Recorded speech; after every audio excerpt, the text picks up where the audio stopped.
The gavel had not yet fallen when the courtroom doors opened, and the sound of them swinging wide against their hinges cracked through the silence like a second gavel entirely. And every head in that room turned at once, and Logan Bennett, seated at the defense table with his hands folded so tightly his knuckles had gone white, felt his heart stop in his chest as he watched his daughter walk down the center aisle in a charcoal suit he did not recognize, carrying a single leather folder as if it weighed nothing at all, though everyone in that room would soon understand it weighed everything. The opposing counsel rose halfway out of his chair, papers slipping from his hand and scattering across the floor in a small storm of white, and the judge, startled, called for order though no one had spoken, and Logan, who had not cried in 15 years, felt his eyes burn as Emily Bennett, 23 years old now, a licensed attorney with a folder full of evidence that would unravel a conspiracy 3 years in the making,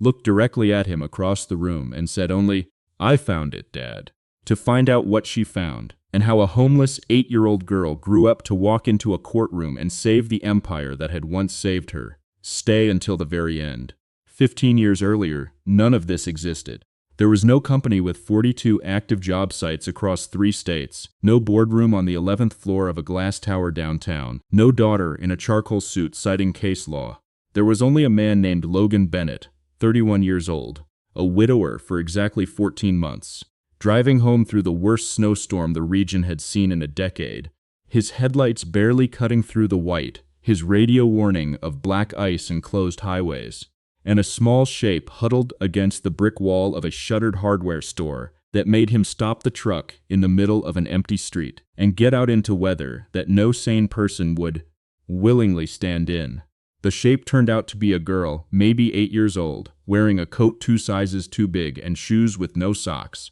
her lips a shade of blue that made something in Logan's chest seize with a fear more absolute than anything he had felt since the hospital room where his wife had stopped breathing. He did not ask her name first. He took off his own coat, wrapped it around her, and carried her to the truck. And only once the heater was running and her shaking had slowed did she tell him, in a voice so quiet he had to lean in to hear it, that her name was Emily, and that she did not have anywhere to go. What followed was not a single dramatic decision, but a slow, deliberate one, made over the following weeks as Logan worked with a caseworker named Ruth Alvarez, a woman who had seen 100 men claim they wanted to help and had learned to distrust every one of them, until she did not distrust Logan Bennett, because he showed up to every meeting, filled out every form, submitted to every background check, and never once asked what was in it for him. 6 months later, the adoption was finalized in a small courtroom with no audience,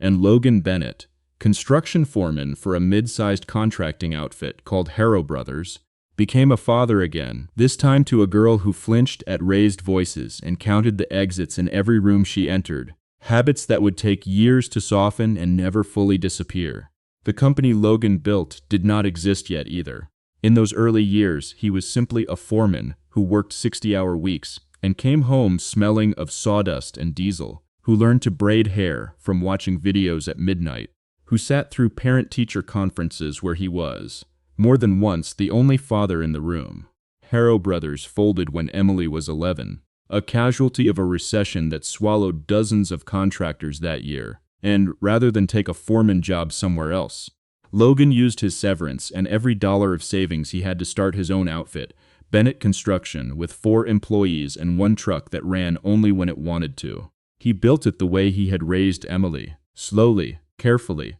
with a stubborn refusal to cut corners that cost him contracts in the short term and won him a reputation in the long term. A reputation that mattered more than any advertisement could, because in an industry where handshake deals still meant something, being the contractor whose buildings never had complaints was worth more than being the cheapest bid. By the time Emily left for college on a full scholarship to study political science with an eye toward law school, Bennett Construction had grown into a company with 80 employees and a name recognized across the state, and Logan had become, without ever intending to, a man other business owners watched carefully, some with admiration and some with the particular resentment reserved for a competitor who refuses to lose. Among those watching was a woman named Charlotte Monroe, CEO of Monroe Development,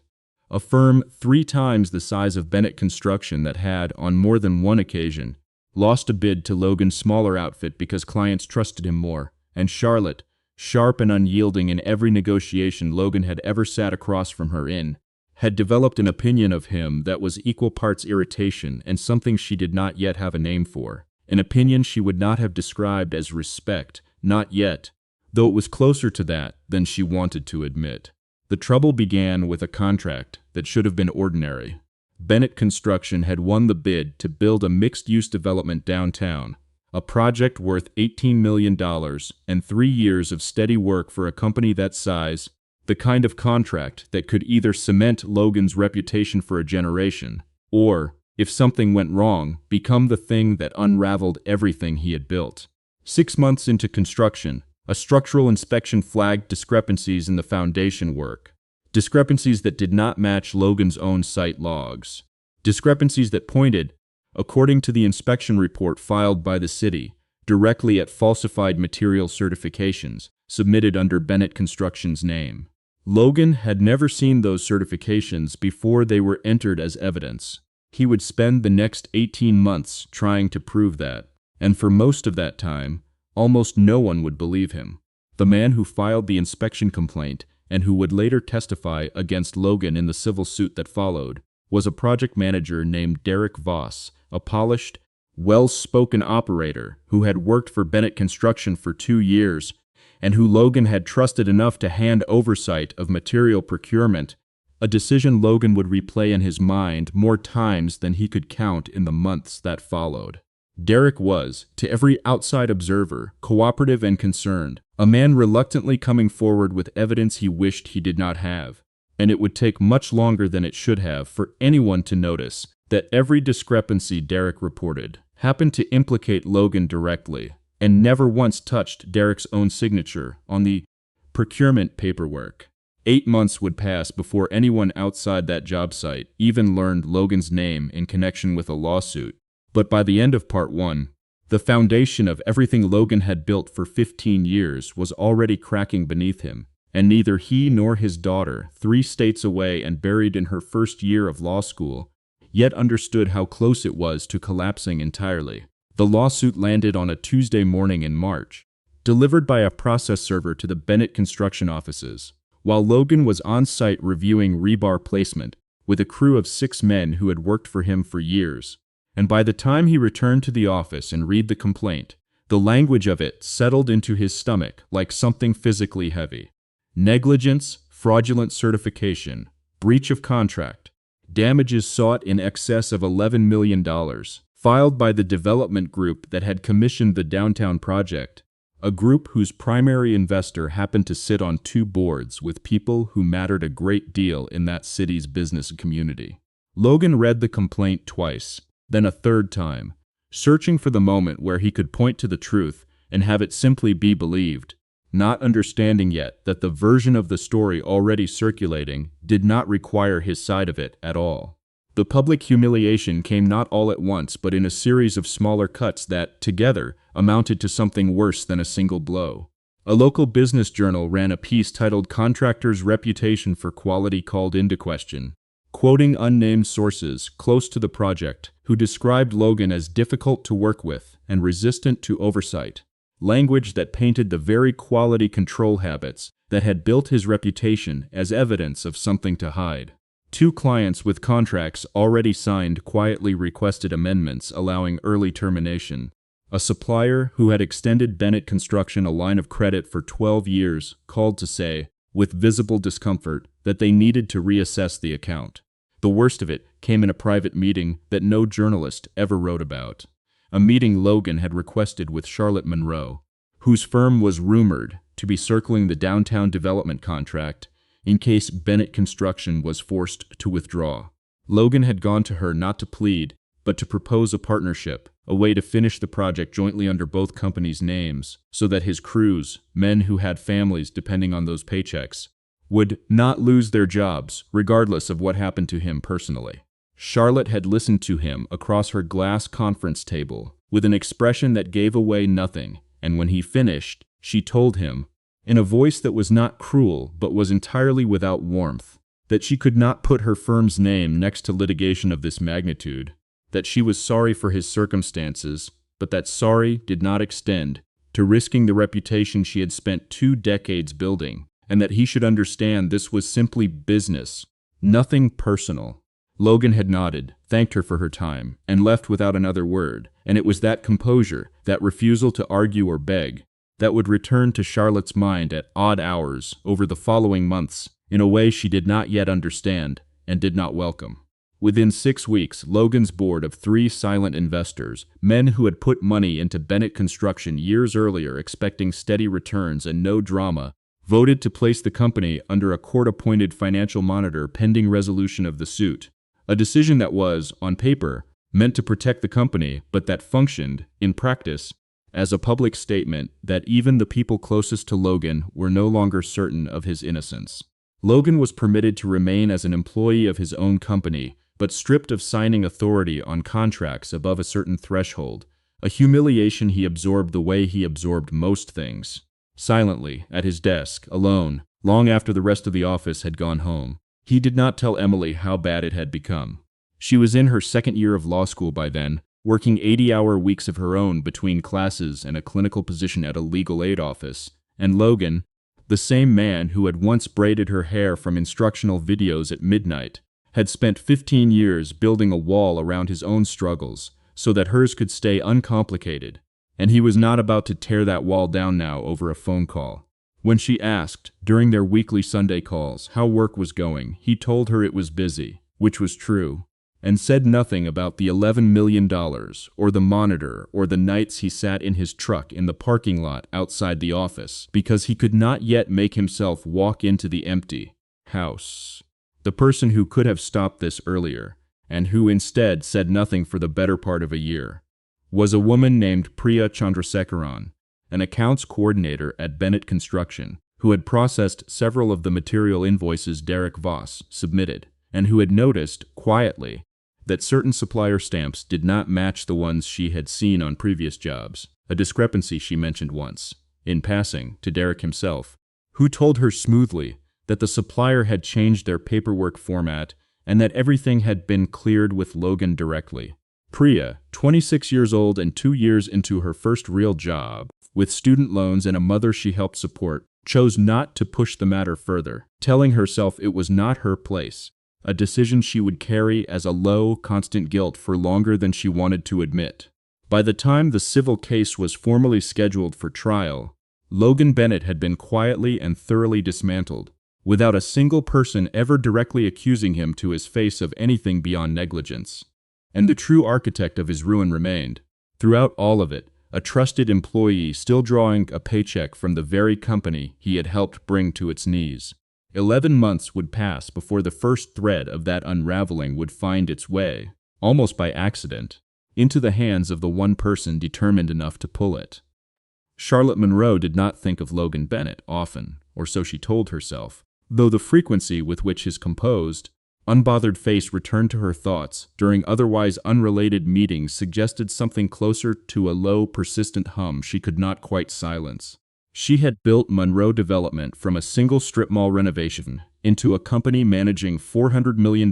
in active projects, and she had done it by trusting almost no one completely and by treating sentiment in business as a liability to be identified and removed. And yet she found herself, on more than one late evening, pulling up the public court filings related to Bennett Construction's lawsuit, reading through depositions with a scrutiny that had nothing to do with any professional interest of hers, searching, if she was honest with herself, for some detail that would let her stop thinking about the way Logan had thanked her for her time, before walking out of her office with nothing. It was in the third of these late evenings that Charlotte noticed something the plaintiff's attorneys either had not caught or had chosen not to highlight: a supplier invoice referenced in an exhibit that used a company name, Ferrostone Materials, that Charlotte recognized because Monroe Development had done business with them years earlier. And Charlotte remembered, with the specific clarity of someone whose memory for numbers was the foundation of her career,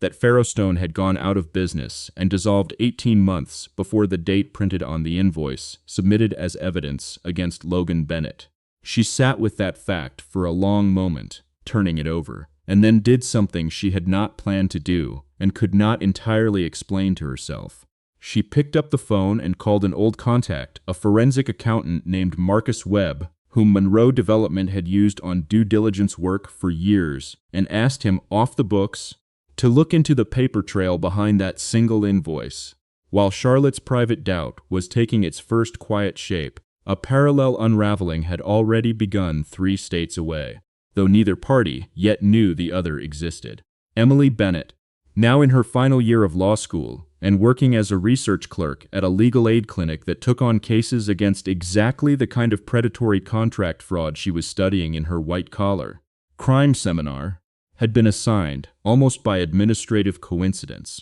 to review a set of civil filings involving falsified material certifications in the construction industry, filings that were meant to serve as background research for an entirely unrelated case. It was late on a Thursday night, buried in a stack of exhibits she had pulled for comparison, that she recognized her father's name. She did not call him that night. She sat with the case number for nearly an hour, her hands unsteady in a way they had not been since she was 8 years old and cold, before she began, methodically and without telling anyone what she was doing, to pull every public filing related to the case, cross-referencing supplier names, dates, and signatures with a discipline that had nothing to do with panic and everything to do with the particular calm her father had modeled for her every single day of her childhood. The calm of someone who does not raise his voice because he is too busy solving the actual problem. Priya Chandrasekharan's guilt, which had sat quietly in her chest for nearly a year,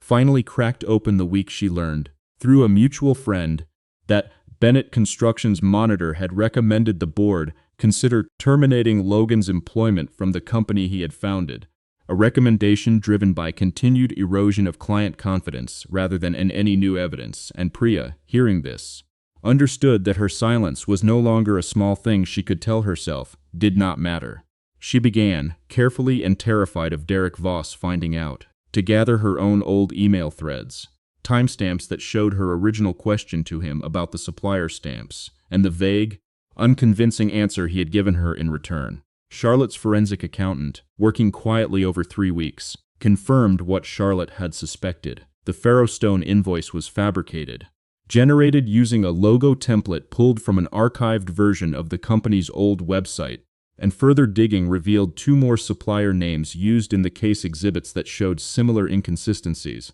all of them procurement decisions signed off not by Logan Bennett but by Derek Voss. Charlotte, holding this information, faced a decision that unsettled her more than any acquisition negotiation ever had, because acting on it meant admitting, to herself first and eventually to others, that her instinct about Logan had been right from the beginning, and that her earlier refusal to help him had been, in hindsight, not the neutral business decision she had told herself. It was but something closer to cowardice, dressed up as prudence. She reached out to Logan directly for the first time in nearly a year, requesting a meeting. And when he arrived at her office, thinner than she remembered and visibly bracing for another dismissal, she slid the forensic report across the table without preamble and told him what she had found. Logan read through it in silence, and when he finally looked up, he did not ask her why she had done this or what she wanted in return. He asked only whether Marcus Webb would be willing to testify,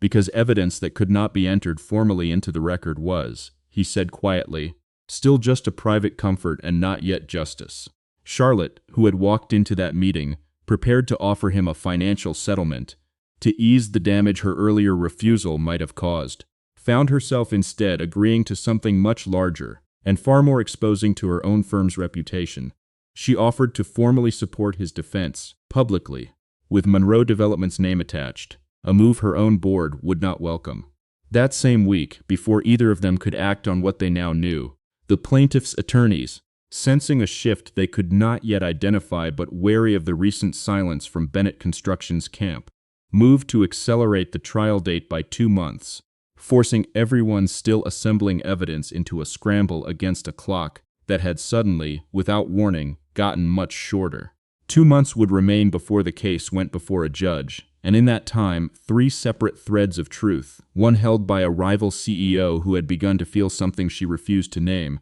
one held by a guilt-stricken junior employee and one held by a law student who had not yet told her own father what she'd found, would all have to find their way into the same room before it was too late.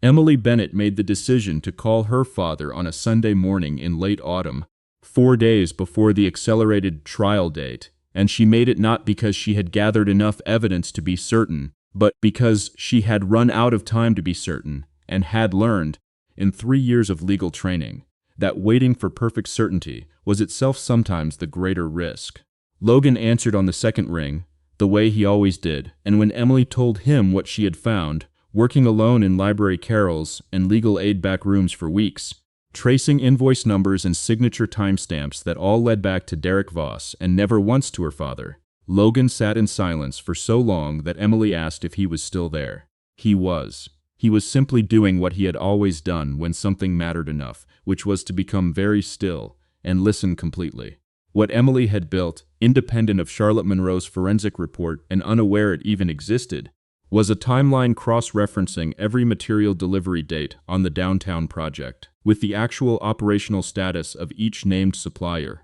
using publicly available business registration records, court dissolution filings, and a database of Better Business Bureau complaints that most people did not think to check. Work that demonstrated with a precision no one at Bennett Construction had thought to assemble that at least 4 of the supplier names used in procurement documents belonged to companies that had either dissolved, changed ownership, or never existed in the form claimed, months or years before the dates printed on the paperwork. It was meticulous, unglamorous work, the kind that took hundreds of hours and produced no dramatic breakthrough moment, only a slowly accumulating certainty, and it was, Logan would later say, the single most impressive piece of construction fraud analysis he had ever seen, built by someone with no formal engineering or construction background at all, simply because she understood how to read a paper trail, the way her father understood how to read a foundation. When Emily and Charlotte's teams finally connected,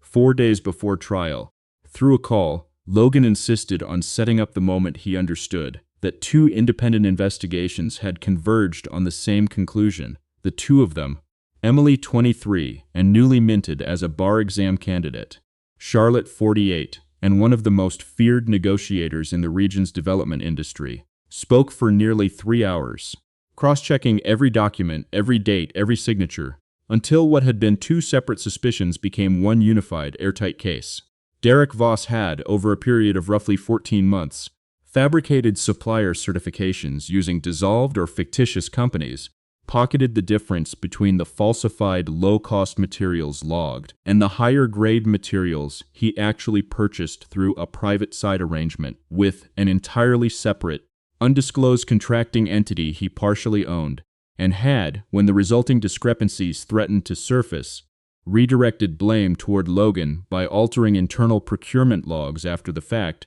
logs that Priya Chandrasekaran, it turned out, still had original, unaltered copies of in her own backed-up email archive, timestamped months before Derek's revised versions ever existed. The reveal, when it came, did not arrive as a single dramatic courtroom confrontation, but as a rapid, coordinated unraveling that began the moment Emily's team formally notified the court, 1 business day before trial, that new evidence directly relevant to the case had been discovered and would be presented, a notification that sent the plaintiff's legal team, and Derek Voss himself, into a state of visible alarm. Derek, contacted by a reporter following up on a rumor of new filings, gave a statement that contradicted his own earlier deposition testimony on 3 separate points, a contradiction that Emily's supervising attorney at the legal aid clinic, recognizing the significance immediately, flagged for the presiding judge as grounds to compel Derek's re-deposition before trial could proceed. Derek Voss's unraveling, once it began, moved quickly and without dignity. Confronted with Priya's original timestamped documents, the dissolution records for the shell suppliers, and financial records subpoenaed from the undisclosed contracting entity he partially owned, Derek first attempted to claim the discrepancies were clerical errors, then attempted to claim Logan himself had authorized the arrangement, an accusation that fell apart within minutes, once Emily produced Logan's actual signed procurement authorizations from the relevant period. none of which matched the falsified paperwork in question. And finally, cornered in a room with his own attorney visibly withdrawing support, Derek admitted. In a recorded statement, his attorney could no longer prevent from being entered into evidence that he had acted alone, that Logan Bennett had known nothing. Charlotte Monroe, watching this unfold from beside Logan in a small conference room the night before trial, found herself studying his face as the confirmation came through, waiting for something like triumph or vindication or anger, and finding instead only a quiet, exhausted stillness, the same composure he had carried into her office a year earlier when she had turned him away. And it was in that moment, more than any other over the preceding weeks, that Charlotte understood what she had been circling and refusing to name for months. It was not merely respect she felt for this man who had lost nearly everything and never once, in front of her, raised his voice or asked for pity. It was something that frightened her considerably more, precisely because she had spent 2 decades building a life with no room in it for anything she could not control. The trial itself, scheduled to begin the following morning, would now open not with Logan Bennett as a defendant fighting to clear his name in the eyes of a skeptical judge, but with an entirely different case altogether, one in which the true architect of the fraud sat exposed before he ever had the chance to take the stand. And neither Logan nor Charlotte nor Emily yet knew how public or how complete that reckoning was about to become. One single morning remained before everything that had been quietly assembled over the previous 11 months would be laid out, in full, in front of a courtroom that had no idea what was about to walk through its doors. The courtroom on the morning of the trial was fuller than anyone expected, word having spread through the tight, gossip-prone circles of the local business community that something unusual was happening in the Bennett construction case. And Logan sat at the defense table in the same gray suit he had worn to every hearing for the past year, composed, quiet, his hands folded, giving no outward sign that he expected the day to be any different from the string of difficult days that had preceded it. It was into this room, prepared for an ordinary continuation of a contentious civil suit, that Emily Bennett walked, having been granted permission, as part of the legal aid clinic's newly filed evidentiary motion,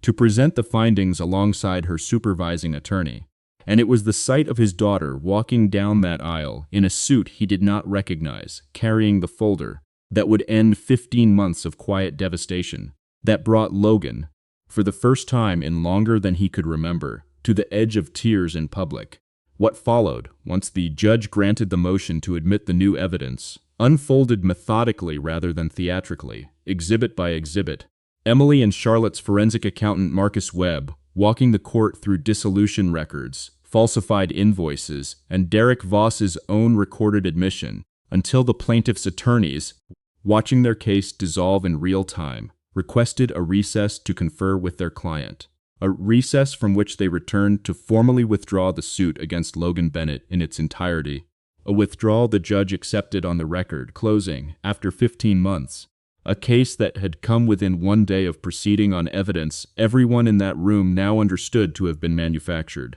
The gallery, packed with local business owners, reporters, and several of Logan's own longtime employees who had come to support him without knowing what the day would bring, broke into a hum of stunned conversation that the judge had to gavel down twice. Logan did not celebrate. When his attorney turned to him with visible relief and something close to joy, Logan simply nodded, thanked her, and turned instead to find Emily, who had stepped back from the podium and was standing quietly near the gallery rail, and the two of them embraced in a courtroom that had, an hour earlier, seemed prepared to end everything he had built, an embrace that several reporters in attendance would describe in their coverage the following day as the single image that defined the story, though none of them yet knew the full history behind it. The snowstorm, the coat, the 15 years of Sunday phone calls and parent-teacher conferences and midnight hair-braiding tutorials that had led to precisely this daughter being precisely equipped, on precisely this day, to save him. In the weeks that followed, the restoration of Logan's reputation moved with the same speed his ruin had. Business relationships that had quietly cooled began quietly warming again. The court-appointed monitor was dissolved, and Logan was offered, by his own relieved board, full restoration of his signing authority, along with a formal public statement of confidence, and an offer to expand the company's operations into 2 additional states, an offer that would have doubled Bennett Construction's size within 18 months. Logan declined the expansion, asking instead for something considerably less showy, a company-wide policy adopted at his insistence, requiring dual sign verification on all supplier and material certifications going forward, a systemic change designed to make certain that no single employee could ever again quietly manufacture the kind of fraud that had nearly destroyed both his company and his name, and a formal, funded whistleblower protection process, prompted directly by what Priya Chandrasekharan had gone through in silence for the better part of a year before finally coming forward. Charlotte Monroe's decision to publicly attach her firm's name and reputation to Logan's defense had cost her precisely what she predicted it would. 2 board members at Monroe Development questioned the move as reputational overreach into a rival's legal troubles, and one long-standing client, uncomfortable with the appearance of Take Side's involvement, quietly ended a contract worth several $1,000,000. Charlotte absorbed both consequences without complaint, telling her board, in a meeting Logan would hear about only secondhand, that some decisions were worth making even when they cost you something, a sentence that sounded, to at least one board member who repeated it privately afterward, considerably less like business philosophy, and considerably more like something personal. The quiet coda arrived nearly 8 months later, on an ordinary Saturday afternoon in early spring, at a small gathering at Logan's house to celebrate Emily passing the bar exam, a gathering with no press and no fanfare. Just folding tables set up in the backyard, and Priya Chandrasekharan, now promoted to oversee Bennett Construction's compliance department, laughing with 2 of the site foremen near the grill. Logan stood near the back fence with Charlotte, who had, in the months since the trial, become a regular enough presence at Sunday dinners that Emily had stopped introducing her as Dad's colleague and started simply calling her Charlotte, and the 2 of them watched Emily across the yard, mid-story, gesturing with the same quiet confidence Logan had spent 15 years trying, without ever quite naming it, to give her. Charlotte asked him, in a rare unguarded moment, what he thought real worth actually was after everything, and Logan, watching his daughter laugh in a backyard that had once been just 2 people and a second-hand truck, told her that worth was never about what got printed on a certification or argued in a courtroom. It was the coat you didn't think twice about giving away in a snowstorm, and the 15 years of showing up afterward that nobody, including the person you gave it to, ever needed to see to know it was real. They were married the following autumn, a small ceremony that merged, without much ceremony about it, 2 companies, 2 families, and 2 people who had spent a year learning that respect, given enough time and enough proof, has a way of becoming something neither of them had expected to still be capable of feeling. If you have ever been the person everyone was quick to doubt, the one whose quiet competence got mistaken for weakness, whose patience got mistaken for having nothing to say, remember that the truth does not need you to shout it. It only needs someone willing to keep showing up long enough for the proof to finally catch up to you. Logan Bennett never once raised his voice through 15 months of losing everything, because he already knew what mattered most was still safe, still growing up somewhere 3 states away, quietly learning to fight for the people who had once fought for her. If this story meant something to you, stay a moment longer, because the final truth of what that coat and that snowstorm and that courtroom really cost and gave back to both of them is still waiting at the very end.